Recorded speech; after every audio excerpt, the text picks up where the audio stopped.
norėčiau duoti klausimą. Jūsų vyriausybės programoje yra netiesiogiai pasakyta, kad jūs planuojate didinti PSD įmoką ir didinsite visiems Lietuvos gyventojams. Kiek įsivaizduojat, jūs tą PSD draudimą didinsite, ar tai bus dirbantiems asmenims, panašiai, bet norėčiau sužinoti, nes programoje jūs tą netiesiogiai aiškiai esate įvardinę.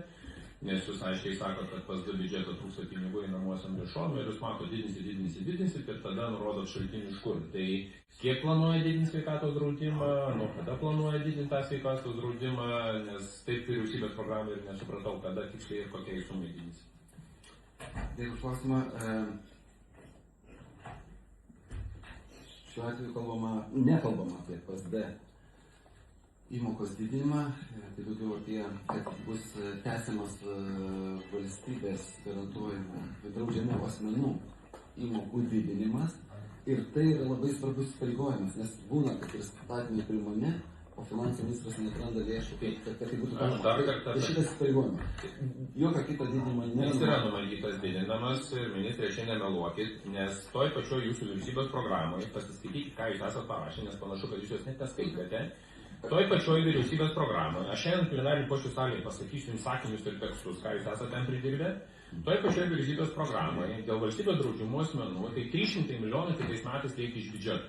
Toj pačioj vyriausybės programoje finansų skiltyje nėra nei vieno sakinio pasakyta, kad jūs planuojate didinti.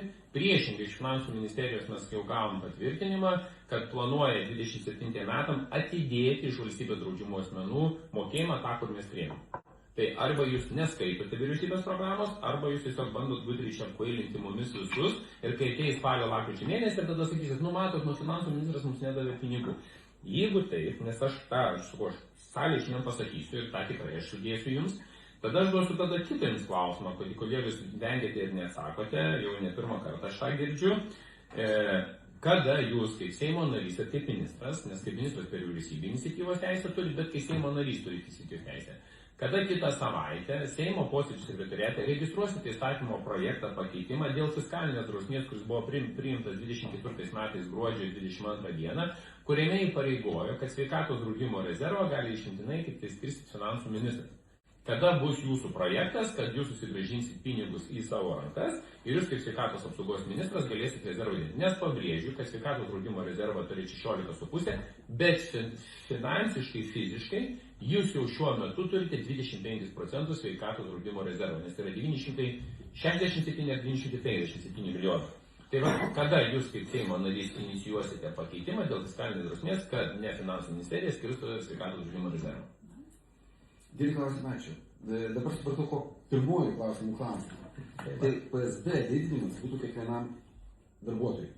Tai šitas yra, tikrai to nebus daroma.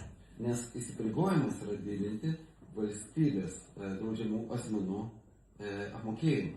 Tai reiškia, kad iš kitų valstybės biudžeto lėšų, ne iš PSD, bet iš kitų valstybės biudžeto lėšų daugiau įdėti į PSD fondą.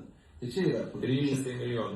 Tai yra didžiulės lėšos ir, kaip sakiau, čia mums reikės visiems suremti pečius, kad išlaikytume šitą įsipareigojimą, kurį prieš metus Seimas priėmė. Jeigu aš negirdėjau tokių finansų ministerijos svarstymų, negirdėjau. Jeigu taip yra, tai yra blogai ir tai bus pirmasis politinis darbas, kad apsaugoti. Tačiau aš išnekėjau, nes jau viešai jūs pasakė, va. Tik viešai jau pasakė.